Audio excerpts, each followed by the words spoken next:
Bien, bonjour à toutes et à tous pour cette première table ronde. Alors pour dire quelques mots d'introduction et de contexte, ce contexte est justement marqué depuis de nombreux mois et reste toujours marqué, en dépit des avancées récentes, par de fortes incertitudes sur l'issue des négociations entre l'Union européenne et le Royaume-Uni.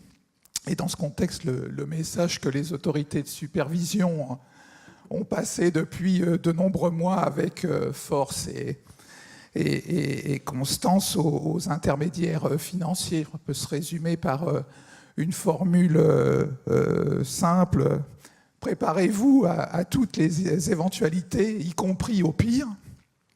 Le pire étant l'absence d'accord et donc de période transitoire de sortie du Royaume-Uni. Alors, sur le plan des services financiers, une telle sortie aurait pour effet immédiat la perte des droits de passeport pour les entités britanniques offrant des services transfrontaliers au sein de l'Union européenne, que ce soit sous forme de libre prestation de services ou via le libre établissement. Cette perte des droits de passeport rendant nécessaire la mise en œuvre de mesures de continuité pour la fourniture de nouveaux services et, dans certains cas, pour la poursuite des contrats existants.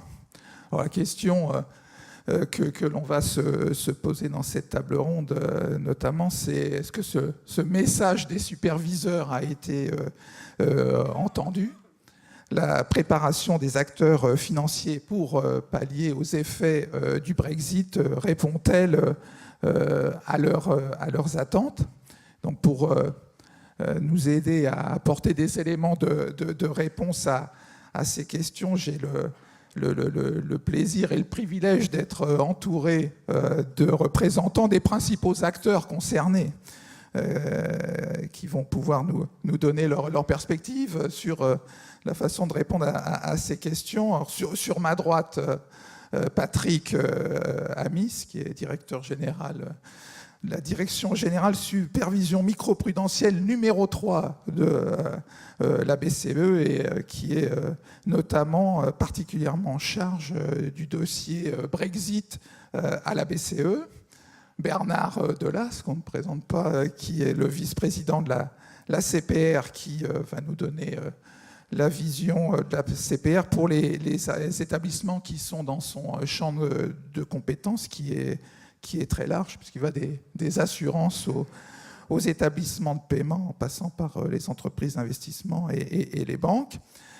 Sur ma droite, Nathalie Gay-Guggenheim, qui est entre autres responsable de la transformation réglementaire au sein du groupe HSBC et responsable du dossier Brexit, et qui donc va nous livrer sa perspective du point de vue du marché et d'un acteur d'importance systémique comme HSBC.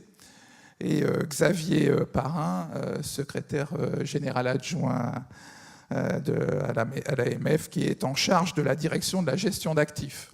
Un acteur également important. Alors pour lancer nos échanges et notre débat, je vais commencer par demander à chacun de nos panélistes de nous donner un peu leur vision sur la préparation des acteurs du secteur financier, les écarts qu'ils ont pu constater éventuellement par rapport à leurs attentes et les actions qui restent à mettre en œuvre en priorité. On va peut-être commencer par l'échelon européen et le secteur bancaire, et je vais me tourner immédiatement vers Patrick Amis. Merci beaucoup, Denis. Bonjour à tous.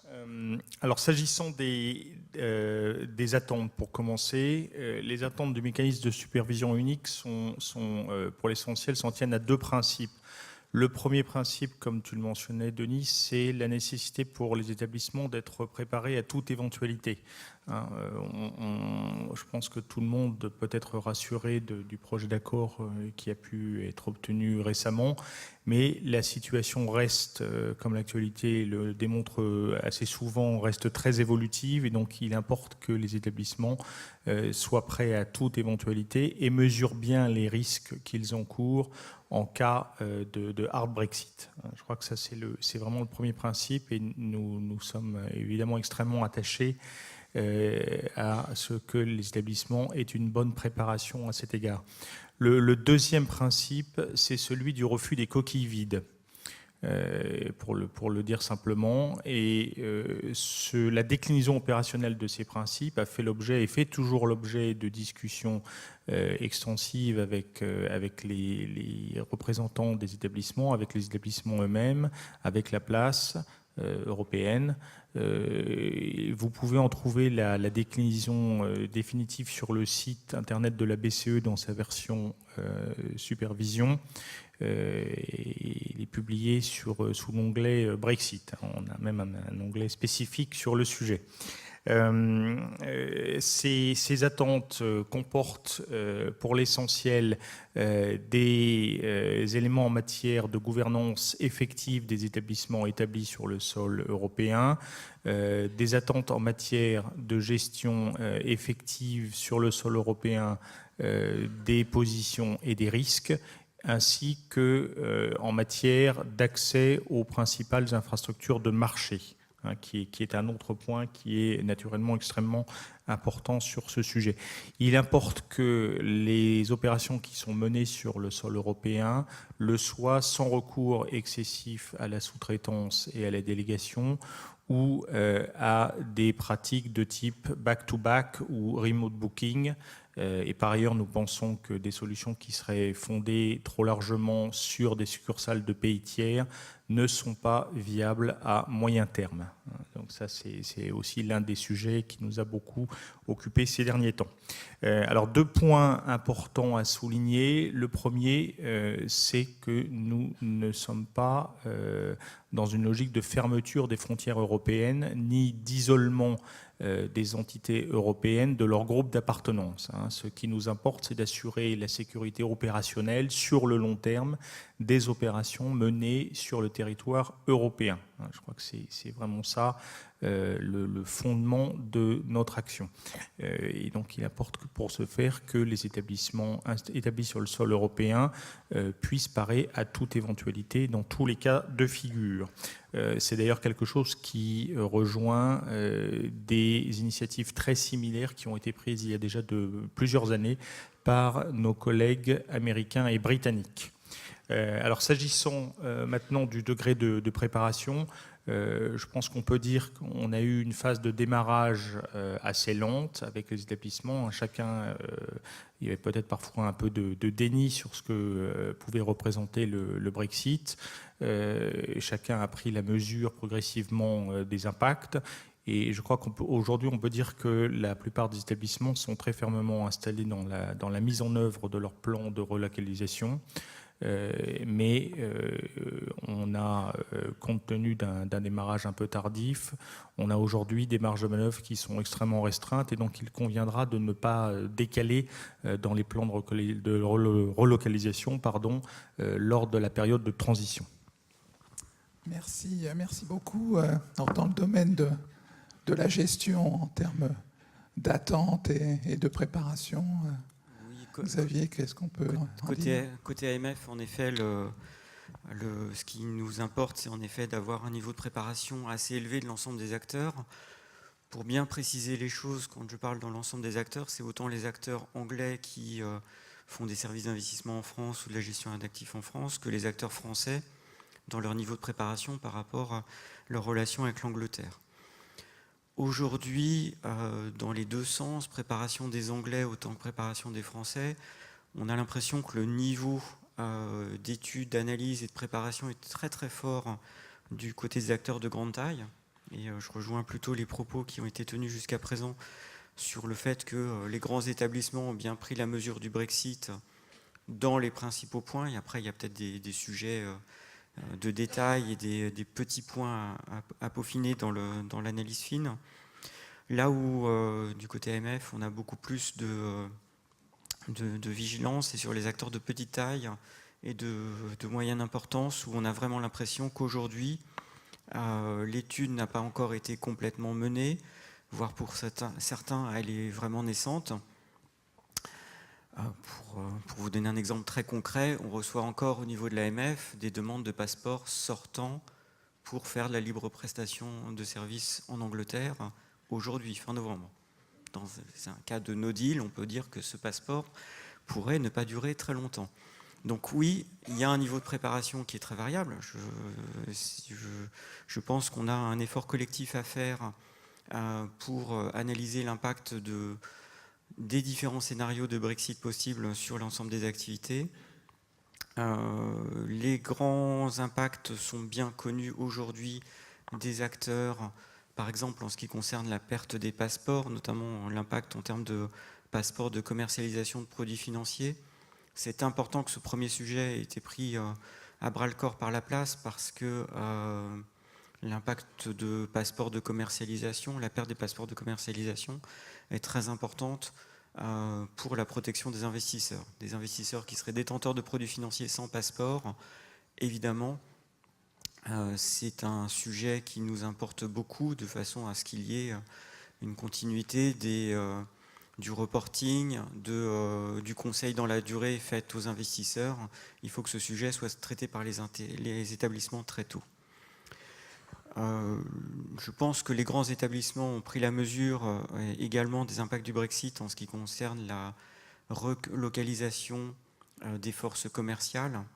Quand on dit perte des passeports de commercialisation, il y a les passeports sur les produits, les passeports sur les acteurs. Donc on a déjà vu de très nombreuses demandes de gros acteurs sur la relocalisation de leurs forces commerciales dans les bons pays. La relocalisation en Europe continentale pour couvrir les clients européens et l'inverse pour couvrir les investisseurs anglais.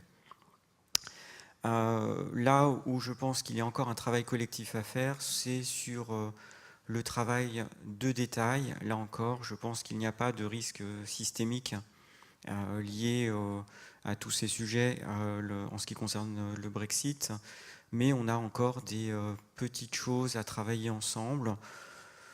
Qu'il s'agisse par exemple de l'éligibilité de certains titres dans des portefeuilles en gestion d'actifs. Je rencontre encore beaucoup d'acteurs qui n'ont pas fait cette analyse. Est-ce qu'il y a des titres anglais qui demain ne seront plus éligibles? La réponse est oui. Il y a certainement des titres anglais qui ne seront plus éligibles. Évidemment, quand on parle du ratio PEA, c'est quelque chose qui est bien identifié, mais il y a d'autres sujets comme les titres de collectivités locales anglaises qui pourraient être des sujets importants pour certains acteurs. Donc une analyse fine à mener.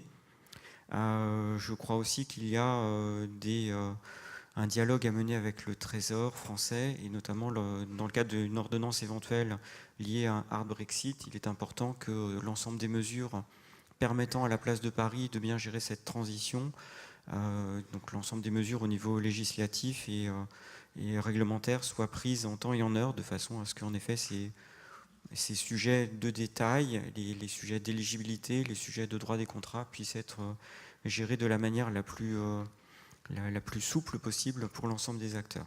Donc un niveau de préparation très inégal, c'est vraiment le message et en effet j'alerte l'ensemble des acteurs à très tôt, très vite, puisque maintenant le temps tourne, à continuer le dialogue avec les régulateurs. Et je pense que côté ACPR, autant que côté AMF, on continuera l'accompagnement de la place sur les sujets passeport, sur les sujets services d'investissement, pour que toutes les questions puissent être vraiment résolues très rapidement. Merci. La problématique sur le droit des contrats que vous soulevez, je pense, sera traitée de façon plus directe et approfondie dans la deuxième table ronde qui va nous succéder tout à l'heure. Je me tourne maintenant vers Bernard Delas. On voit, je dirais, d'un panorama d'ensemble européen, finalement, il y a une diversité dans le niveau de préparation qui semble être un peu une fonction de la taille. Ce n'est pas forcément une grande surprise. Alors, du point de vue de la CPR et compte tenu de la grande variété des acteurs qui sont dans la supervision, dans le champ de la supervision de la CPR, quelle vision en avons-nous? Oui, alors du point de vue de la CPR, on peut essayer de faire un état des lieux. Enfin, il y a plus, nous communiquons depuis de nombreux mois déjà à tous les établissements les différentes démarches qu'ils doivent accomplir pour se préparer à une hypothèse de no deal, puisque évidemment le temps dont nous disposons serait plus grand s'il y avait une période transitoire. Alors pour essayer de donner un panorama un peu synthétique, je pense qu'il faut distinguer le cas de figure des établissements français qui ont une activité au Royaume-Uni. Et alors sur les établissements qui ont une activité au Royaume-Uni, on a d'une part des sociétés d'assurance. Les enjeux sont relativement faibles. 23 établissements français en assurance utilisent le passeport pour travailler au Royaume-Uni. Et pour eux, le sujet, c'est de faire les démarches nécessaires auprès des autorités britanniques pour bénéficier d'une période transitoire de 3 ans qui leur permettra de décider quelles sont les modalités de leur implantation à venir au Royaume-Uni. Dans le secteur de la banque, alors au sens le plus large du terme, en incluant les entreprises d'investissement, les entreprises de monnaie électronique ou les établissements de paiement, on a un peu plus de 20 établissements qui ont une succursale au Royaume-Uni et puis 130 passeports européens. Et là encore, les sujets sont relativement bien maîtrisés. Les volumes sont faibles dans l'assurance comme dans la banque.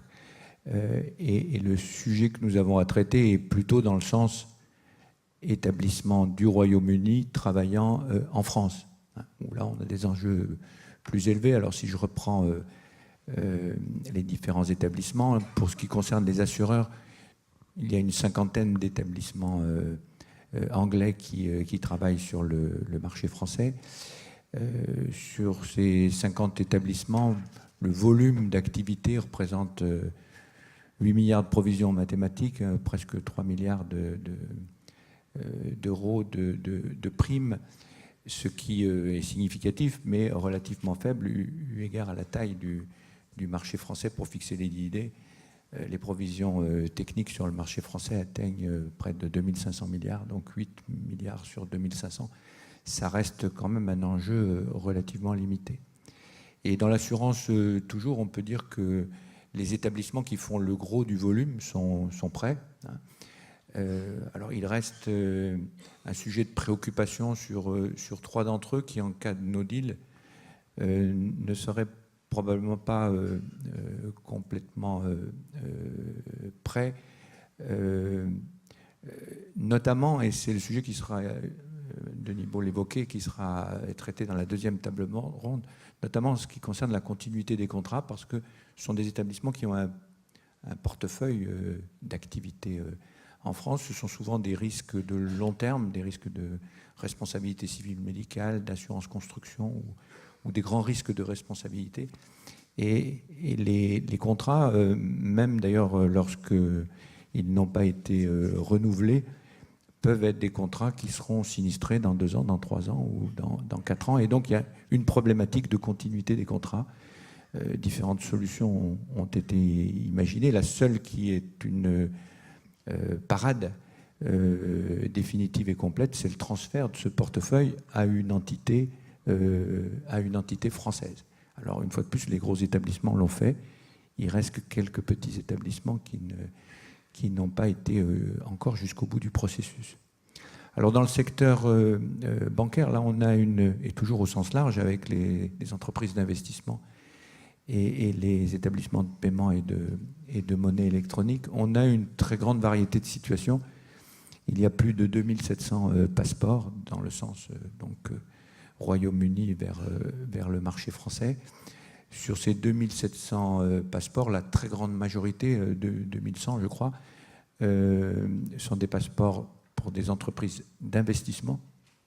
Et puis on a une centaine d'établissements de crédit et 400 établissements de monnaie électronique ou de paiement. Voilà les chiffres globaux, mais qui recouvrent évidemment une réalité extrêmement diversifiée, puisque on a de très gros établissements. Alors, je reprends ce qui a été dit jusqu'ici, qui eux sont à peu près prêts pour le cas de figure du no deal. Mais il y a également de très nombreux établissements, entreprises d'investissement qui sont de toute petite taille et dont nous ne savons même pas toujours si le passeport qui a été déclaré est actif. Et donc, pour certains de ces établissements de toute petite taille, la question va se poser de savoir s'ils doivent ou non se relocaliser, parce que c'est quelquefois, même économiquement, un enjeu qu'ils ne pourraient pas assumer. Donc là, tout dépend de la nature de leur activité et du choix d'entreprise qui va être réalisé pour des établissements qui font quelquefois 5, 10, 15 salariés au Royaume-Uni. Et là, il y a autant de cas de figure que d'entreprises d'investissement. Voilà très, très globalement à quoi ressemble le paysage. Alors, par rapport à nos attentes de superviseurs et ce que nous disons à tous les établissements qui se préparent au Brexit, mais ça a été dit aussi, on refuse naturellement les coquilles vides, pas d'optimisation réglementaire liée au Brexit. Nos exigences, c'est bien sûr que dans les équipes dirigeantes, une partie des dirigeants effectifs et les fonctions de contrôle soient bien localisées en France. Lorsqu'on parle d'assurance, il y a des questions de réassurance. Il ne faut pas, dans chaque cas particulier, vérifier que la réassurance n'est pas utilisée pour s'établir faussement sur le territoire français en renvoyant la totalité de l'activité sur un établissement britannique. Mais tout cela, ça ne peut s'apprécier qu'au cas par cas. Il faut examiner la nature des activités, l'ampleur des risques pris et puis la taille des établissements concernés. Donc on a beaucoup une question de proportionnalité à prendre en compte pour traiter les cas qui nous sont soumis. Merci beaucoup Bernard pour ce panorama. Alors je me tourne vers la représentante du marché d'un établissement d'importance systémique. Donc, comment voyez-vous le panorama général et que pouvez-vous nous dire sur votre état de préparation? Merci Denis. Alors, en fait, je voudrais vous donner un peu notre tour d'expérience au regard de 3 points. D'abord, la préparation du Brexit, c'est long et complexe. Et alors, je suis en train d'enfoncer une belle porte ouverte, mais c'est le premier projet sur lequel on a été amené à travailler qui a mobilisé tous les métiers, toutes les fonctions dans un temps extrêmement bref et avec qui plus est des équipes venant de cultures et de juridictions différentes, c'est-à-dire des environnements également législatifs et réglementaires différents. Donc, je me tourne vers nos superviseurs bien-aimés. Dans la proportionnalité, tenez-en également en compte, c'est un facteur de complexité et par conséquent de faire aboutir tout le monde dans le même sens dans un délai court, c'est effectivement une entreprise complexe. Le deuxième point que j'aimerais faire, c'est l'importance de la qualité du dialogue entre les établissements et ses superviseurs. Et là, vous allez me voir sourire, parce qu'effectivement, la qualité du dialogue à Paris et à Francfort est excellente. Il y a un vrai challenge. Enfin, c'est pas toujours, ça se fait pas toujours dans la facilité et c'est souvent difficile. Mais pour nous, pour les établissements, je pense que c'est indispensable d'avoir un dialogue fluide, constant, nourri, qui nous apporte de la clarté. Parce que ce dont les établissements ont besoin, c'est fondamentalement de clarté, également de sécurité juridique et évidemment aussi de level playing field. La clarté, quand on a géré un projet, c'est la clé. Voilà. Donc, d'où la qualité, l'importance de la qualité du dialogue. Donc, Merci, messieurs les superviseurs et les régulateurs. Le dernier point que j'aimerais mettre en avant, c'est il y a des choses qu'on fait et qui sont à notre main. C'est compliqué de faire des soumissions de modèles, c'est compliqué de faire les BRD et tous les développements IT. Il y a toujours des challenges autour de tout ça. C'est compliqué de revoir les plans de contrôle, de définir les organisations, les gouvernances, etc. Mais ça, c'est à notre main. En revanche, il y a 2 sujets qui sont évidemment cruciaux dans le Brexit. C'est le facteur humain, c'est-à-dire les clients, d'une part, et les équipes. Et les clients, ce qu'on a pu voir, et ça reflète ce que vous dites sur la moindre préparation éventuellement des plus petits acteurs, c'est que pour beaucoup de nos clients, le Brexit n'était pas la priorité, jusqu'à très récemment. Quand le Brexit était leur priorité, la relation avec la banque n'était clairement pas la priorité. Ils avaient d'autres priorités, les brevets, la logistique, etc. Et puis, donc, ça les a amenés à réagir assez tard, voire pour certains, et on a encore une partie non nulle, qui n'ont pas arrêté leur plan, et que ce soit d'ailleurs des prestataires de services d'investissement, des entreprises financières ou des corporates. Donc ça, c'est un point évidemment crucial qui a trait évidemment aussi à la continuité des contrats. L'autre sujet sont les équipes, c'est-à-dire qu'on peut bien faire des développements d'infrastructures, demander des accès de marché, etc. C'est compliqué, c'est long. En revanche, briser en deux des équipes qui fonctionnent, demander de façon un peu pressante la relocalisation de personnes, c'est évidemment aussi très compliqué. Et donc ça, il faut aussi en tenir compte, évidemment. Il faut que ça soit géré. On a beaucoup parlé la Commission a beaucoup mis en exergue le fait que les citoyens ne devaient pas en souffrir. Nos équipes, ce sont aussi des citoyens et on essaye, autant que faire se peut, que la transition soit la plus douce pour eux aussi. Merci, merci beaucoup.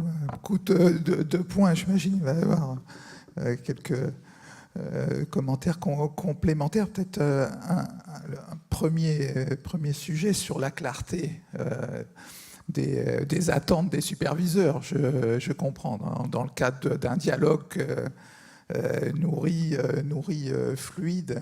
Peut-être je me tourne vers Patrick, puisqu'il y a eu un effort important qui a été fait par la BCE pour justement fournir le maximum de clarté. Tu veux décrire Oui, je crois que c'est un point effectivement très important. Il y a eu un effort extrêmement important de la part de l'autorité de supervision et des autorités de supervision, puisque c'est un effort qui est partagé avec les autorités nationales.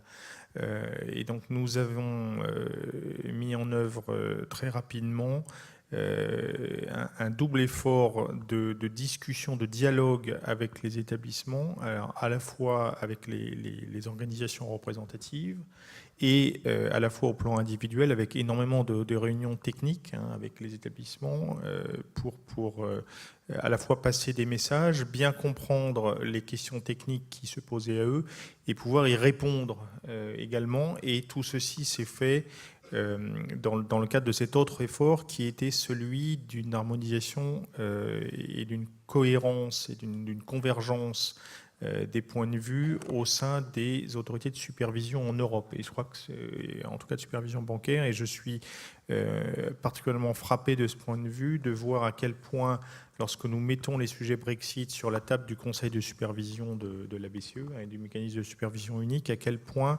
nous recevons un retour de la part des membres du Conseil, qui représentent très largement les autorités nationales, un retour extrêmement unanime et cohérent sur les positions en matière de Brexit. Donc je crois que c'est sur ce double effort que nous avons porté toute notre attention et je crois que ça nous a permis d'avancer en écoutant le plus possible les établissements. Parfois on n'est pas toujours d'accord, parfois on a imposé un certain nombre de choses naturellement, mais je crois que ça s'est fait dans des conditions effectivement de dialogue intensif.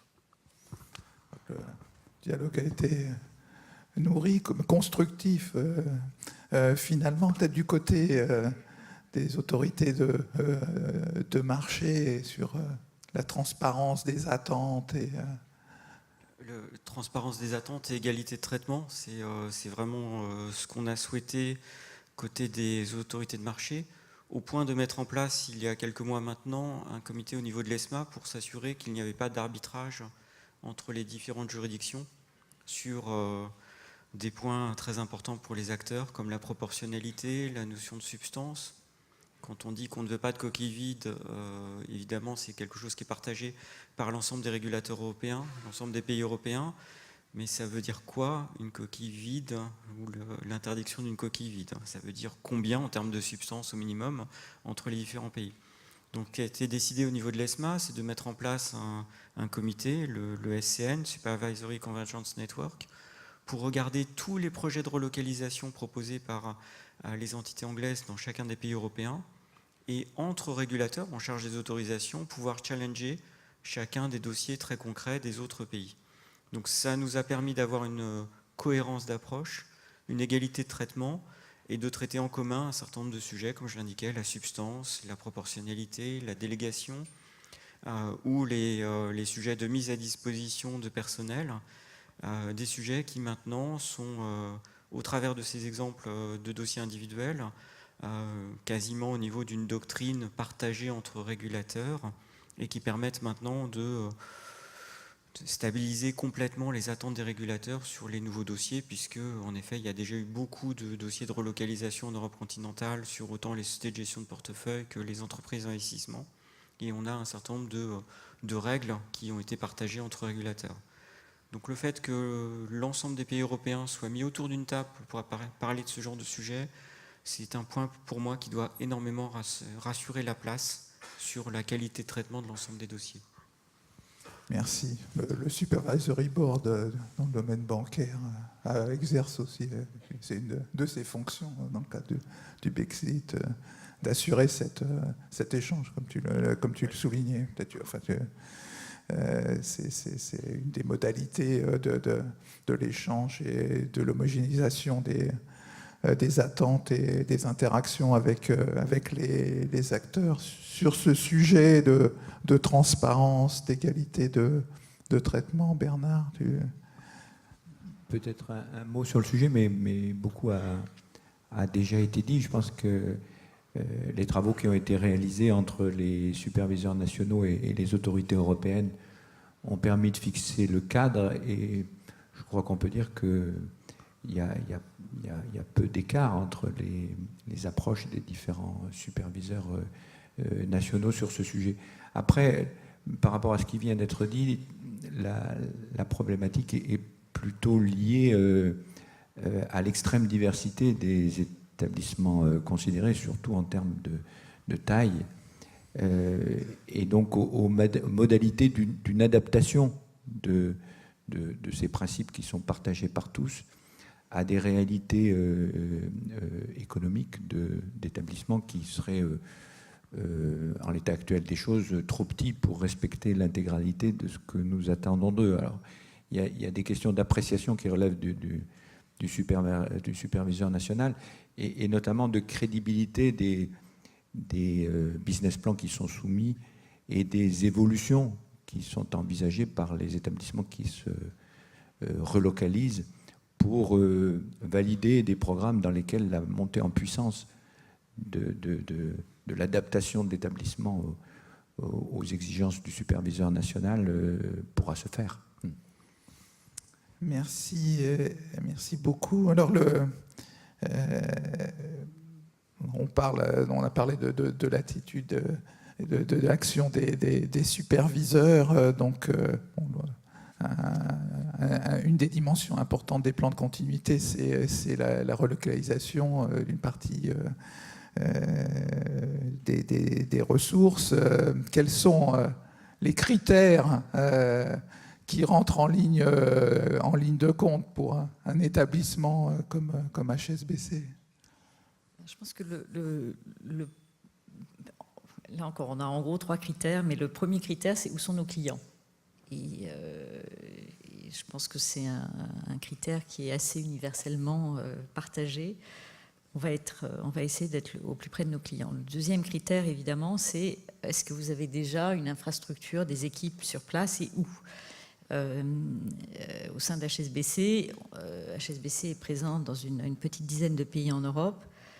HSBC a fait le choix de la France. Il est clair qu'on avait une grande, forte infrastructure en France qui était déjà fortement intégrée également au regard de toutes les procédures groupes, les systèmes, etc. Donc, de ce point de vue-là, je dirais qu'HSBC France avait peut-être une longueur d'avance sur ses collègues européens. Et puis le troisième, évidemment, critère, je pense que tout le monde a en tête, c'est la qualité de l'écosystème. Donc, est-ce que le système juridique est sûr? Est-ce qu'il est ouvert? Quelle est la qualité de la supervision et de la régulation?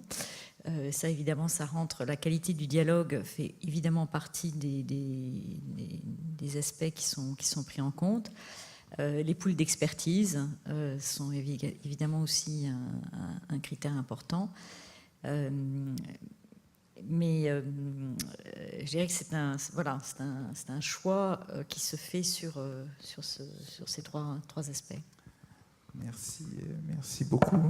Alors, en termes de préparation à différentes éventualités, y compris un hard Brexit, donc évidemment on met le focus sur les établissements, les intermédiaires financiers. Je voudrais mettre quelques secondes le focus sur les superviseurs pour qu'ils nous disent un peu comment eux se sont préparés à toute éventualité, s'organisent pour nourrir, gérer ce dialogue qui est par construction intense, important, sensible, avec un nombre très important d'acteurs. Et on voit qu'il y a encore devant nous collectivement un effort important à fournir.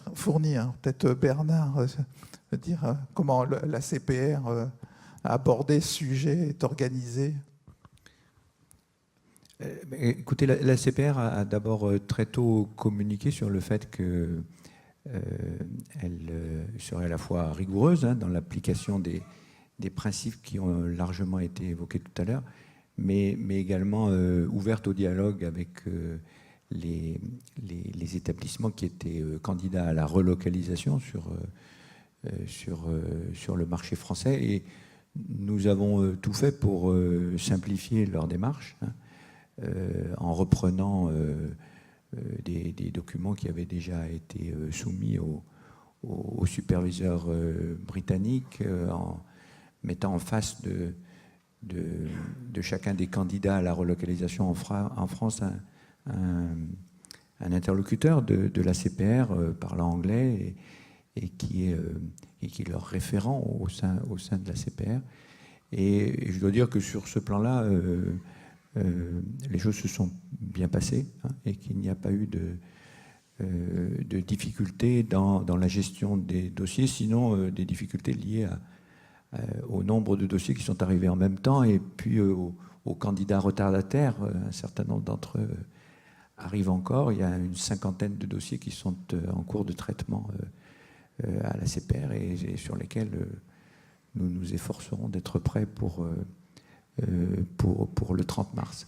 Donc c'est vrai que c'est un challenge pour les établissements, mais aussi pour le superviseur qui doit faire face à cet afflux de demandes supplémentaires sur une période très réduite. Du côté AMF, trois petits sujets peut-être sur comment on se prépare à tous ces sujets-là. Je pense qu'il y a eu une première série de préparation qui était être capable de répondre aux questions de doctrine, questions nouvelles, comme je l'indiquais, sur la proportionnalité, par exemple. Donc ça, je crois que c'est plutôt derrière nous. Il y a eu un deuxième sujet, et qui est toujours d'actualité, qui est d'adapter nos process. En effet, être capable de travailler sur l'ensemble des processus en anglais qui avaient déjà été créés par l'établissement, de façon à ne pas repartir de zéro sur un établissement qui était déjà agréé par la FCA. Mais adapter nos process, ça voulait dire aussi traiter des questions nouvelles en termes d'agrément que l'on n'avait pas forcément vues. Souvent, on nous demande d'agréer très très vite un nouvel établissement. Dans le cas du Brexit, ce n'est pas forcément ce qu'on nous demandait. On nous demandait parfois de donner notre agrément pour le 1er septembre, parce que relocaliser des équipes, c'est plus facile à la rentrée des classes qu'à un autre moment de l'année. Donc des sujets parfois drôles, parfois un peu compliqués. Le dernier sujet qu'on a plutôt devant nous, en raison en effet du petit nombre de dossiers qui a été traité jusqu'à ce jour par rapport au potentiel de tous les dossiers de relocalisation, c'est être capable de gérer des flux. En effet, si malgré les nombreux dossiers de relocalisation qui sont déjà derrière nous au niveau européen et au niveau français en particulier, on peut penser qu'il pourrait y avoir encore beaucoup de dossiers à traiter, beaucoup d'établissements qui pourraient faire des choix de relocalisation de leur activité. Donc, côté AMF, l'enjeu, c'est être capable d'avoir suffisamment de personnes. Et pour être clair, on est en train de traiter ce trimestre 2 fois plus de dossiers d'agrément que lors des trimestres passés en moyenne. Donc ça s'accélère. Est-ce que ça va encore plus s'accélérer en 2019 ? Ça, c'est un des challenges pour l'AMF. Au niveau de la BCE, quelques mots sur l'organisation. Oui, trois points pour l'essentiel. Le premier, c'est que nous avons créé très rapidement une structure projet dédiée au Brexit au niveau de la BCE, avec pour l'essentiel 3 groupes de travail.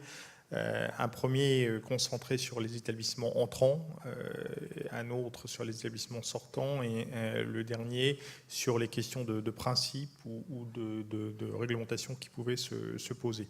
Et donc dans ce cadre, nous avons recruté pour faire face à l'afflux temporaire de demandes d'autorisation. Et donc on a ce qu'on appelle des case handlers pour chaque établissement qui est concerné par les procédures de la BCE. Et ces recrutements temporaires iront par la suite nourrir les équipes conjointes de supervision lorsque les établissements seront effectivement relocalisés, pour aussi conserver la connaissance du dossier. Je crois que c'est très important dans une phase de transition. Et puis ces équipes, naturellement, s'attachent à bien comprendre les problématiques propres aux établissements, à bien expliquer les attentes des autorités de supervision, elles sont nombreuses, et à analyser dans le détail les plans de relocalisation. Et pour ce faire, on s'attache à la fois aux points d'arrivée, on est très ferme sur les points d'arrivée, mais aussi à la période de transition. Et comme le disait Nathalie tout à l'heure, on est conscient qu'il y a parfois un certain nombre d'éléments qui vont au-delà des questions de réglementation purement et simplement.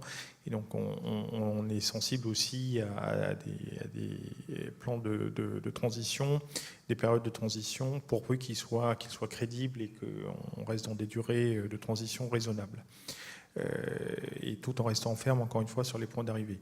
Le deuxième aspect, c'est que naturellement, nous avons prêté une très grande attention à établir des liens extrêmement forts entre les différentes autorités. Donc, nous avons été en contact constant à la fois avec les autorités européennes, que ce soit la Commission, les agences européennes de supervision, au premier rang desquelles le BA, les autorités nationales, les autorités britanniques aussi. On a énormément de contacts avec les autorités britanniques, bilatéraux, sur tout un tas de sujets.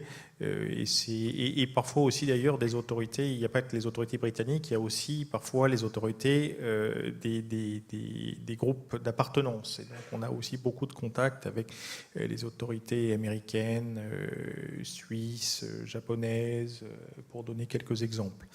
Et ça, je crois que c'est aussi extrêmement important d'avoir ce type de relations et de contacts fréquents avec les autorités nationales.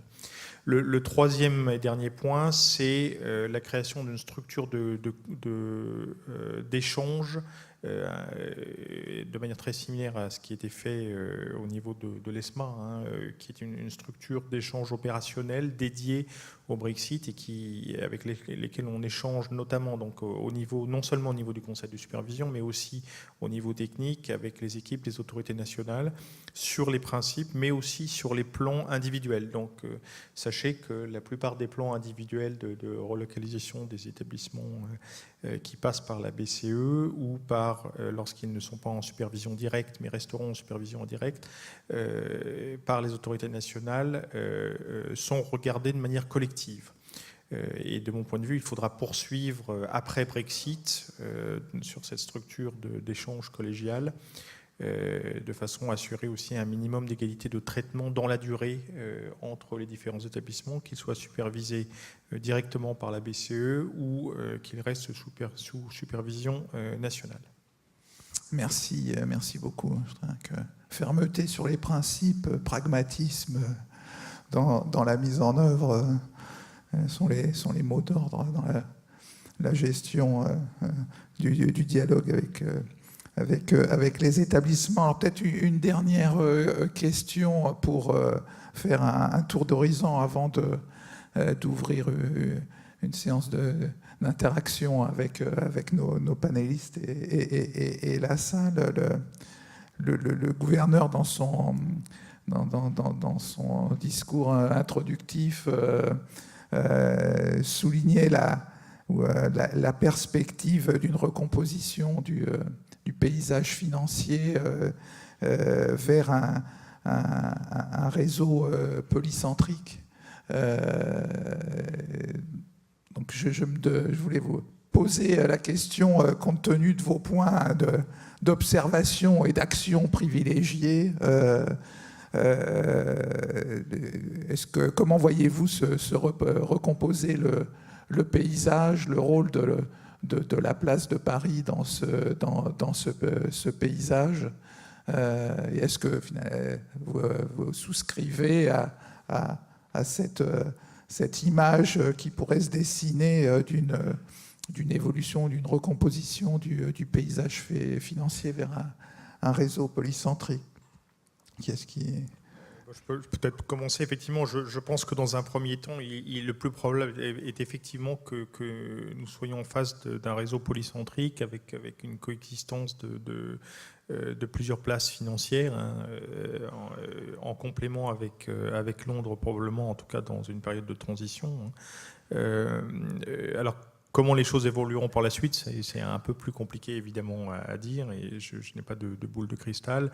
Je crois que ça dépendra essentiellement des acteurs de marché, en premier lieu, et de la façon dont ils souhaiteront recomposer les activités, également de l'évolution des infrastructures de marché. Je crois que ça sera un point important dans l'évolution ultérieure des opérations à l'intérieur de la zone euro. Xavier? Paradoxalement, je peux commencer par ce qui pourrait ne pas changer, pour rassurer aussi un peu tout le monde, parce que c'est une question qu'on nous pose très souvent. Oui, l'externalisation, les délégations, ça va continuer à exister, et évidemment, on peut, notamment en gestion d'actifs, déléguer la gestion de portefeuille vers les États-Unis. On pourra continuer à déléguer la gestion de portefeuille vers l'Angleterre. Oui, on va mettre en œuvre avec l'ensemble des autorités européennes tous les accords de coopération permettant de continuer les délégations. Donc ça pourra ne pas changer dans le futur. Qu'est-ce qui pourrait changer? Je pense que sur la partie commercialisation, client-facing, le marché va se recomposer. C'est-à-dire qu'en effet, ça c'est quelque chose que l'on voit beaucoup. Le premier réflexe, la première action, c'est en effet de relocaliser les forces commerciales, parfois au plus proche des clients, parfois dans un hub en Europe continentale. Là, je pense qu'il va y avoir de la recomposition. Après, est-ce qu'on sera sur un modèle multipolaire avec des concentrations de compétences dans un pays ou dans un autre ou dans plusieurs pays? Là, la question un peu difficile. En tout cas, moi, je pense que la place de Paris est très bien positionnée par rapport à tout ça, parce que quand on regarde ce qui se passe dans les autres pays européens et ce qui se passe chez nous, on voit qu'on a quand même quelque chose d'assez unique, c'est que l'on a l'ensemble de la chaîne de valeur qui est présente à Paris, avec des leaders sur chacun des métiers, partant des métiers de custody, dépositaires qui sont très forts chez nous, jusqu'à la gestion d'actifs et les banques d'investissement. Donc on a vraiment du sell side au buy side, l'ensemble des acteurs qui sont présents à Paris. et avec des acteurs de premier plan sur l'ensemble de ces métiers. C'est vraiment unique aujourd'hui, je pense, dans le paysage européen. Merci beaucoup. Bernard. Oui, un mot sur ce sujet, même si c'est un peu de la spéculation sur ce qui pourrait se passer. Le réflexe est effectivement de considérer que les relocalisations se sont faites, quoi qu'on en ait dit, un peu dans l'urgence et à minima. Donc le paysage qui en découle n'est probablement pas le reflet de ce que nous verrons progressivement se mettre en place sur les années qui viennent. Et il est possible qu'il y ait effectivement un certain nombre de places financières fortes en Europe continentale qui vont progressivement se spécialiser dans tel ou tel des métiers de la finance et constituer des écosystèmes qui deviendront de ce fait attractifs. Moi, c'est mon premier commentaire. Le deuxième, c'est peut-être pour ne pas oublier de dire que dans aucun des cas de figure, je n'imagine que la place de Londres pourrait être quantité négligeable ou morte. Elle continuera d'exister et nous continuerons de travailler avec elle. Et puis mon troisième commentaire, c'est que au fond, tout ce processus pour les places financières d'Europe continentale se sera révélé utile si dans 5 ans, dans 10 ans, parce que la gravité du centre de gravité de la planète financière va progressivement se déplacer. L'Europe est de moins en moins au centre du monde. Et par conséquent, la question est plutôt de savoir, lorsque des grands établissements financiers du monde aujourd'hui émergents décideront de s'installer en Europe, est-ce qu'ils considéreront les places financières européennes, sachant que si ça avait été hier, ils auraient choisi Londres sans hésiter. Nathalie. Je peux qu'adhérer à ce que vous dites. En fait, ce qu'on voit, c'est que la place de Londres a évidemment une part très substantielle d'activité qui est vraiment internationale, donc avec des clients en dehors de l'Europe. Et cette part-là, elle va rester à Londres, a priori. Enfin, la FCA, d'ailleurs, est assez... exerce sa vigilance pour s'assurer également qu'on ne transfère pas des clients qui ne devraient pas être transférés. Et évidemment, on a le souci de faire au mieux de l'intérêt de nos clients, donc d'être le moins disruptif possible. Donc, il y a un fort caractère international aujourd'hui à Londres. Il n'y a pas de raison que ça change demain. Donc, il restera des pools d'expertise extrêmement importants à Londres demain. Maintenant, je reviens à ce que je disais. HSBC a choisi Paris, l'ESMA est à Paris, l'EBA va être à Paris. Il va y avoir sans doute aussi une recomposition au sein de l'ESMA et l'AMF a un rôle absolument clé à jouer de ce point de vue-là également. Donc, pour rebondir sur ce que vous disiez, si on essaye de se projeter et sur ce dispositif probablement multipolaire, puisque évidemment, là encore, on essaye de suivre nos clients, et donc si des clients s'implantent beaucoup aux Pays-Bas parce que sont des centres de gestion de trésorerie importants ou parce qu'on y voit beaucoup d'infrastructures de marché aussi, il y aura un poids plus important, par exemple, des Pays-Bas. Mais je pense que ce qui est important pour nous, c'est que le marché européen et la régulation européenne demeurent évidemment, le premier critère, c'est la sécurité. Donc la sécurité juridique, la clarté, tout ce qu'on a dit. Le deuxième point, je pense, qui est important, c'est le caractère international et ouvert. De ce point de vue-là, j'appelle votre attention sur l'accès aux infrastructures de marché par les établissements de pays tiers. Ça va être un sujet assez sensible. Est-ce que ça, c'est toujours possible ou pas? Et puis, il faut qu'ils soient aussi compétitifs. C'est-à-dire que les analyses de droit comparé, c'est utile. La convergence, c'est utile.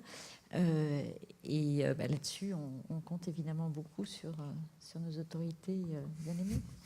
Message très clair passé. Je pense qu'une des éléments de réponse sur notamment l'accès aux infrastructures seront développés dans la deuxième table ronde.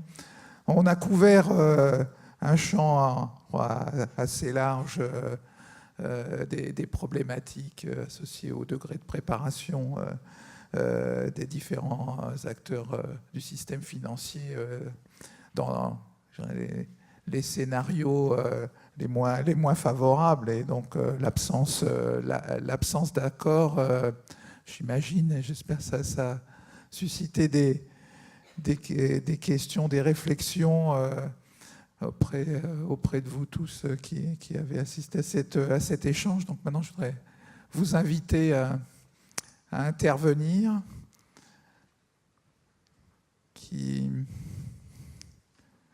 brise la glace et prêt à poser la première question.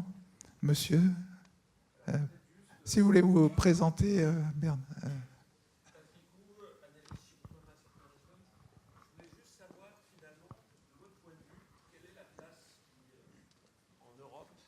En dehors du Royaume-Uni, finalement, va être celle qui va attirer le plus. Vous savez que c'est un peu la question que tout le monde se pose. Est-ce que c'est Paris? Est-ce que c'est d'autres? Et peut-être donc une question pour la BCE qui voit les grands établissements, pour l'AMF qui peut discuter avec ses collègues. Quel est le gagnant, finalement, à la fin? Une première question facile. Oui, effectivement. Donc, à ce stade, nous, on ne voit pas de gagnant particulier. Et pour être très clair, nous sommes strictement neutres quant à là où les places qui reçoivent les opérations de relocalisation depuis Londres. Hein. Je pense que pour nous, ce qui importe, c'est la cohérence des pratiques de supervision, la convergence continue des réglementations, le single rule book, et on restera, et on sait bien qu'il y a une certaine concurrence entre places, mais il est important que cette concurrence ne se porte pas sur le terrain de la réglementation ou des pratiques de supervision. Et donc ça, on y restera extrêmement vigilant. Xavier. Je voudrais préciser un peu la question. Qui est le gagnant en termes de point d'entrée, c'est-à-dire choix du pays sur lequel on sera régulé, ou qui est le gagnant en termes d'emplois créés localement? Il y aura certainement ces deux questions-là à regarder de très près. C'est-à-dire qu'on peut avoir des établissements qui décident d'un choix d'implantation pour choisir leur régulateur, mais ensuite vont mettre les gestionnaires de portefeuille, les traders à un autre endroit. Ça aussi, c'est la recomposition qu'il va falloir regarder. Où seront les commerciaux, où seront les structureurs, le trading, et où sera le régulateur? En Europe, on a des passeports et il y a le choix de la localisation sur toute cette partie-là. Pour ajouter un commentaire une perspective de stabilité financière, enfin, je pense qu'il ne doit pas y avoir de gagnants ou de perdants. Un des mérites d'une organisation multipolaire, c'est justement d'être sans doute plus résistante au choc par rapport à l'organisation d'où nous venons, où je serais forcé quand même de constater que la domination très très forte de Londres, voire le monopole, par exemple, ou quasi-monopole dans le domaine des infrastructures, avait un certain nombre de mérites en termes d'efficacité et d'économie, mais du point de vue de la stabilité financière, n'est pas forcément l'organisation la plus solide. Et de ce point de vue-là, la recomposition qu'on voit quand même, et ce que je retiens de vos commentaires vers justement une distribution, une sorte de spécialisation au moins partielle de certaines places, avec de grandes places généralistes et des places plus spécialisées, est une structure qui, a priori, est plus résistante au choc. Donc collectivement, nous devrions tous... c'est certainement un objectif que l'on peut poursuivre du point de vue de la stabilité financière. Merci pour votre question. Madame ?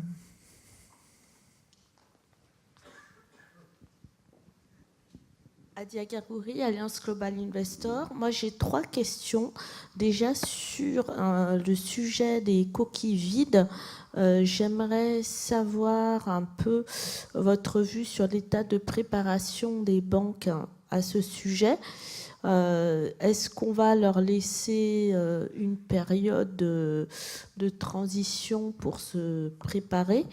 Ma deuxième question, c'est au sujet la question des infrastructures. On a entendu votre appel et l'importance du sujet de la compensation.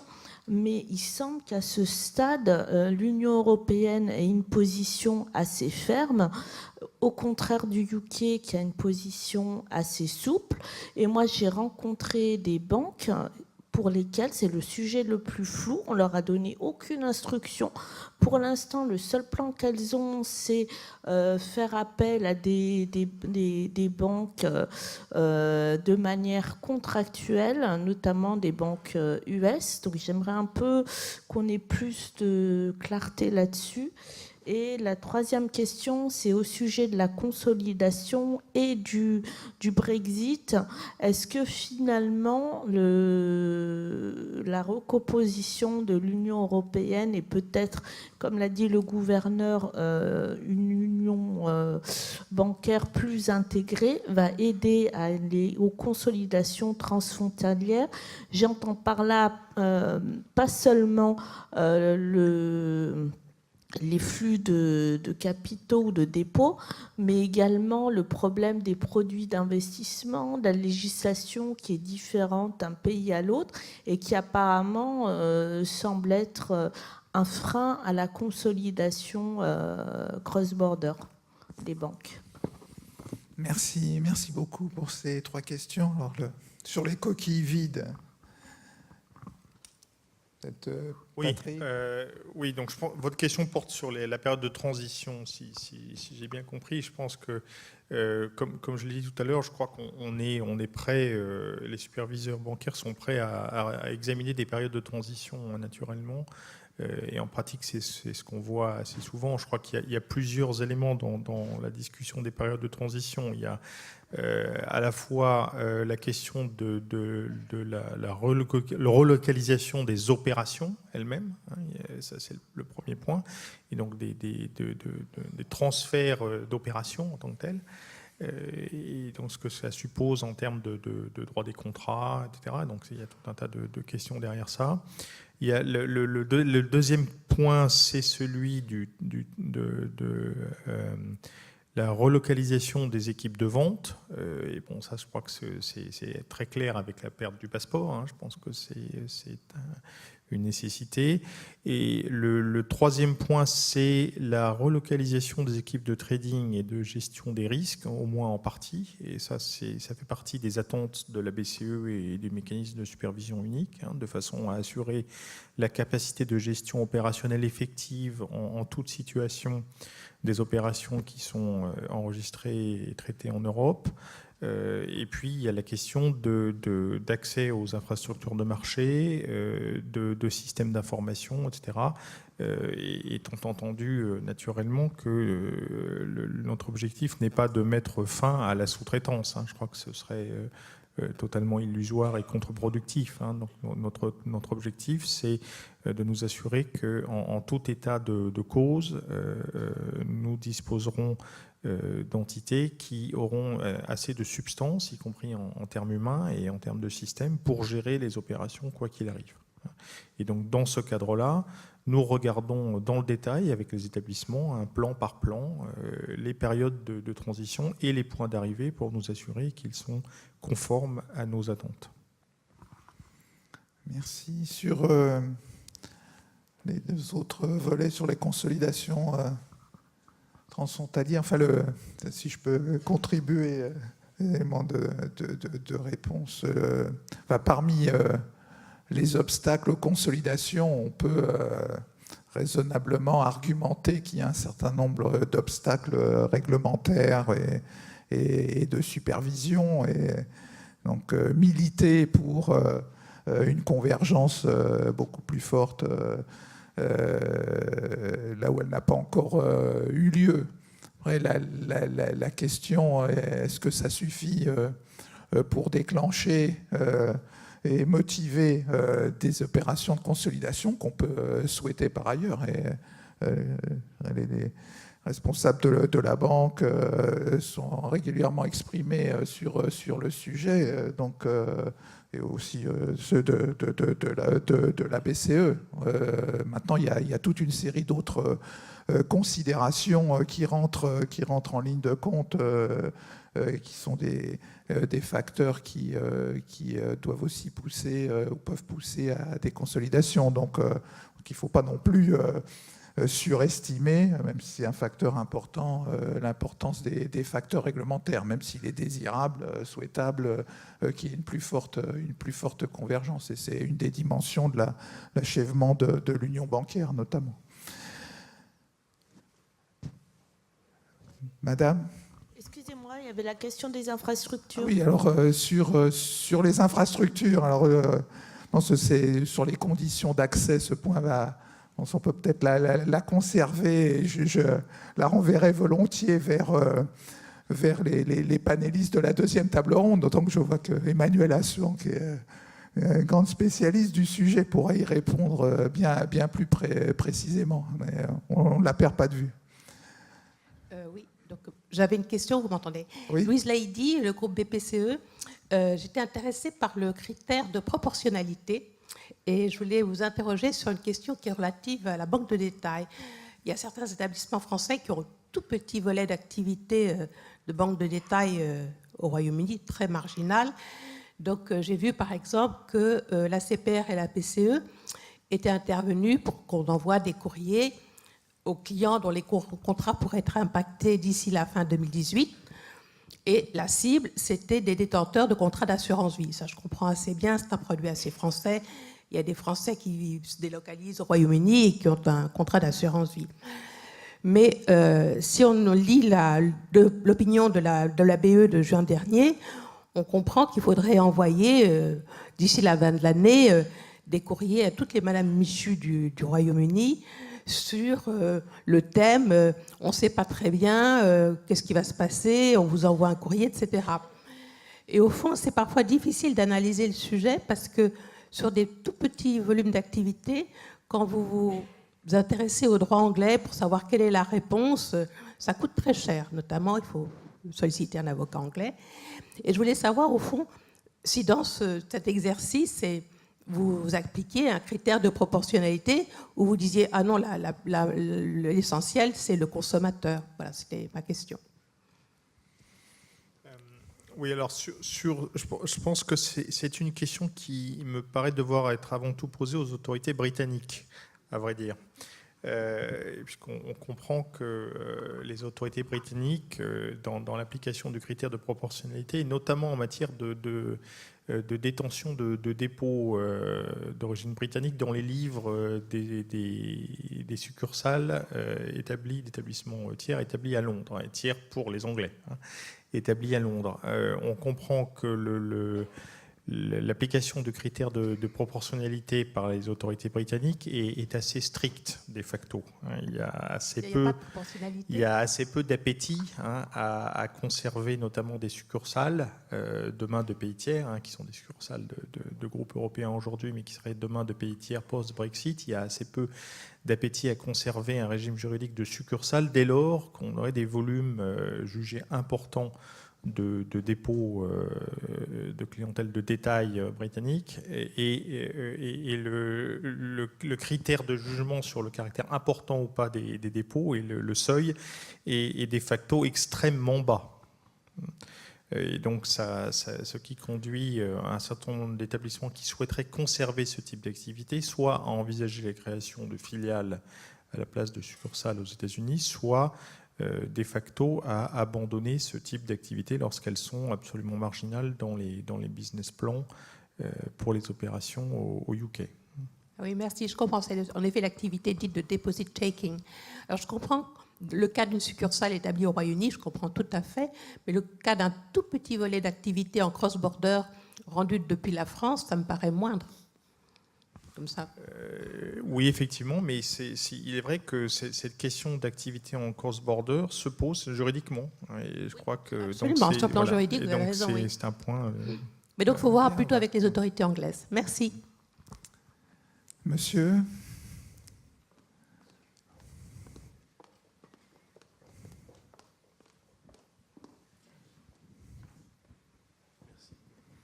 Bonjour, Bertrand Lavessière. Je suis consultant chez ZEB à Londres depuis un certain temps déjà. On a beaucoup parlé en cas de no deal, on a parlé de période de transition, mais on n'a pas parlé au cas où si tout marcherait, qu'il y avait vraiment un deal. Ce qui est écrit dans le texte, c'est qu'on va tendre vers un régime d'équivalence. Donc, comment vous voyez ça fonctionner? Et en particulier, si nos amis grands-bretons avaient la tendance de se créer des niches particulières, comment ça va gérer dans le temps? Qui est-ce qui veut parler des... Oui, sur les régimes d'équivalence, c'est un peu tôt pour porter un jugement sur ce qui pourrait faire partie d'un accord. Oui, je crois que dans l'accord de retrait tel qu'il est négocié, il y a une référence à ces régimes d'équivalence. Le point que je peux souligner, c'est qu'il y a des leçons à tirer du fonctionnement des régimes d'équivalence jusqu'à présent. Donc, de ce point de vue-là, même si ça reste le point d'appui, j'imagine pas vraiment qu'on continue sur le mode de fonctionnement qui était celui que l'on a vu mis en œuvre avec une évaluation des effets à un moment donné, sans rentrer plus dans le détail et se préoccuper de la continuité de cette équivalence dans le temps. Mais au-delà de cette observation, donc, je pense qu'il y a effectivement, ça a l'air d'être un axe de la coopération à venir entre le Royaume-Uni et l'Union européenne, mais les modalités restent à préciser. Je me tourne vers... Je suis totalement d'accord, Denis. Je pense qu'on est aujourd'hui vraiment au tout début de cette discussion, je crois. Donc, je pense que ce sera une discussion entre régulateurs dans un premier temps. Et donc, d'un point de vue de superviseur, notamment, c'est extrêmement compliqué de dire aujourd'hui ce qu'il en sera et quelles seront les modalités qui seront effectivement discutées. Et je voudrais souligner par ailleurs que, au-delà des questions d'équivalence, qui sont des discussions assez largement juridiques et de capacité d'offrir des services de part et d'autre de la Manche, nous resterons attachés pour les opérations qui seront traitées sur le continent européen, encore une fois, à éviter les coquilles vides. Et donc, indépendamment des questions d'équivalence, je pense qu'il y aura aussi des questions de gestion opérationnelle qui demeureront à tout le moins pour les transactions gérées sur le continent européen. Oui, je voulais souligner que les régimes d'équivalence n'existent pas sur l'ensemble des activités financières. Donc il y a en effet sur les activités MIF des régimes d'équivalence qui sont prévus, mais sur la partie gestion d'actifs, par exemple, il n'y a pas de régime d'équivalence qui est prévu par les textes européens. Donc attention, même si les régimes d'équivalence vont être discutés, vus, de toute façon, en cas de Brexit, sur un certain nombre d'activités, il faudra faire sans régime d'équivalence. Ces régimes ne sont pas prévus aujourd'hui dans beaucoup de directives européennes. Bernard. Je partage ce qui vient d'être dit sur les régimes d'équivalence. Tout reste à écrire. Mais j'ajoute, pour que ce soit complètement clair, que quand on parle de régime d'équivalence, on ne parle pas de retour au passeport. Oui, Nathalie. On parle équivalence, mais il y a équivalence et équivalence. Il y a l'équivalence dans un sens de pouvoir accéder au marché unique. Et puis, il y a l'équivalence également prudentielle ou émir, c'est-à-dire la possibilité d'avoir des opérations intragroupes, notamment la possibilité de que ce soit en termes grand risque ou que ce soit en termes d'exemption sur les marges initiales, par exemple, pour les dérivés. Et de ce point de vue-là, il faut quand même aussi essayer de faciliter les relations intragroupes. C'est-à-dire que si on veut éviter une complète fragmentation et on veut garder une Europe un peu ouverte sur l'implantation des groupes internationaux en Europe, ça serait bien que les autorités européennes considèrent ces aspects d'équivalence avec un angle un peu bienveillant. Merci.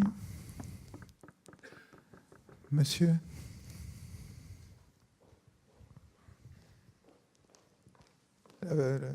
À ma gauche.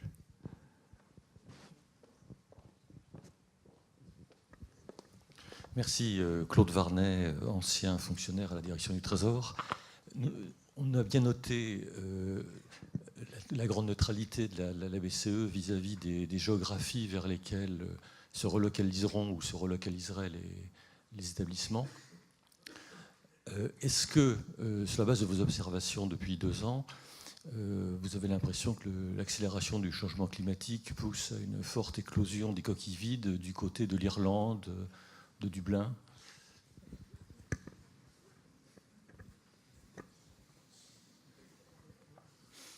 Je pense qu'on a un certain nombre de géographies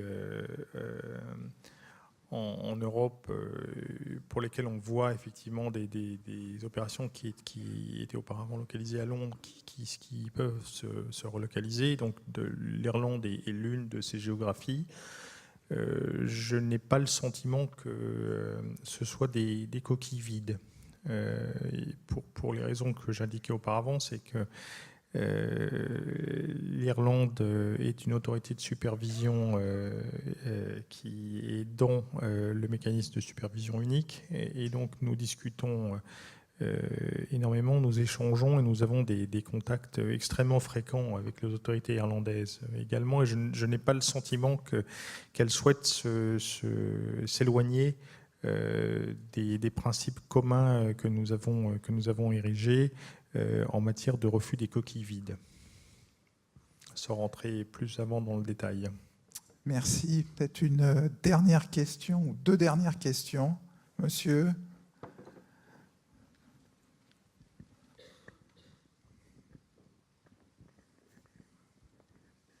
Oui, bonjour, Bertrand Lucini de la Fédération bancaire française. Je reviendrai sur le point de Nathalie, sur la question de la fragmentation et du point du gouverneur en introduction, de son souhait de voir en Europe ce système polycentrique. La question est la suivante.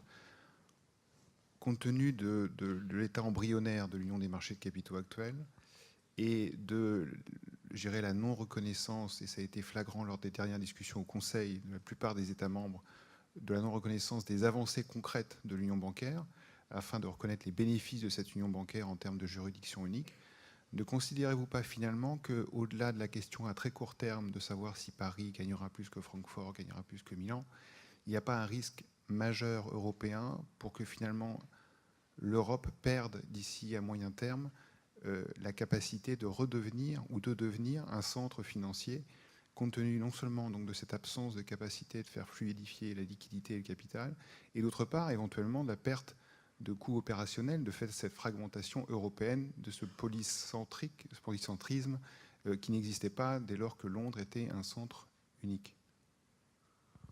Et donc n'y a-t-il pas urgence, je dirais, à régler ces sujets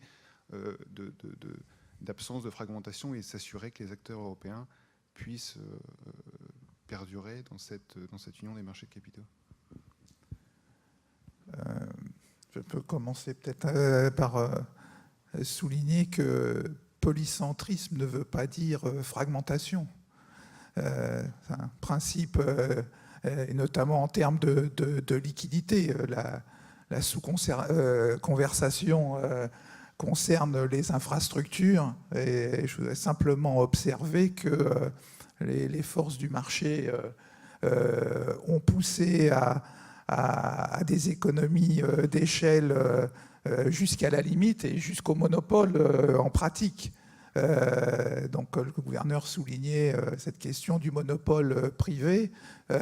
Donc le fait qu'on on évolue vers une organisation où il y a un minimum de concurrence, y compris dans les services de compensation, a aussi des avantages. Et je dirais l'avantage social ou collectif d'une meilleure stabilité sont à prendre en ligne de compte. Et tout ça pour dire que ça n'est pas forcément une régression ou un manque de compétitivité à venir du système financier européen. Après, il est clair que il est important de continuer à progresser en matière d'intégration financière. Il y a différents chantiers qui ont été clairement identifiés de ce point de vue-là. L'union bancaire, l'union des marchés de capitaux, parce que la discussion est en cours. Les enjeux sont évidemment importants et je ne vois pas pour quelle raison, si les progrès sont effectivement enregistrés, le système financier de l'euro ne serait pas compétitif, attractif et plus performant post-Brexit. Personne n'a souhaité cette situation qui ne l'était donc avant le Brexit. Oui, je souscris totalement à ce que vient de dire Denis, notamment sur le fait que le polycentrisme ne veut pas dire fragmentation. Je crois que c'est vraiment important de faire une distinction entre les deux aspects. Par ailleurs, sur le reste de la question, je pense qu'il faut faire aussi une distinction avec le Brexit. Enfin, cette question d'approfondissement de l'union bancaire se serait posée avec ou sans Brexit, dans tous les cas. Et donc, je crois que ce sont deux questions qui sont d'ordre un peu différent en réalité. Et donc, la BCE a l'occasion de rappeler très régulièrement son attachement à l'approfondissement de l'union bancaire, à l'approfondissement de la libre circulation, de la liquidité des capitaux en Europe. Et on sait qu'aujourd'hui, nous sommes parfois confrontés à des législations nationales qui nous empêchent d'aller au bout de cette logique. Et chacun sait que les discussions ont lieu aujourd'hui, elles sont difficiles, elles sont liées à l'approfondissement de l'union bancaire et à des sujets beaucoup plus importants qui sont le dérisking, comme on dit dans les discussions à Bruxelles et qui sont liés à l'approfondissement du deuxième pilier qui est le mécanisme de résolution unique dont parlait le gouverneur en introduction et puis du troisième pilier qui est la garantie unique, des mécanismes de garantie unique des dépôts et de mutualisation et qui sont liés eux-mêmes à ces discussions autour du dérisking. Donc je crois qu'aujourd'hui les discussions ont lieu. On sait qu'elles sont compliquées, mais je crois qu'on peut rester optimiste. Les choses avancent. Je pense que c'est important qu'on continue tous de pousser vers la voie de l'approfondissement. Merci. Une dernière question sur ma gauche, monsieur.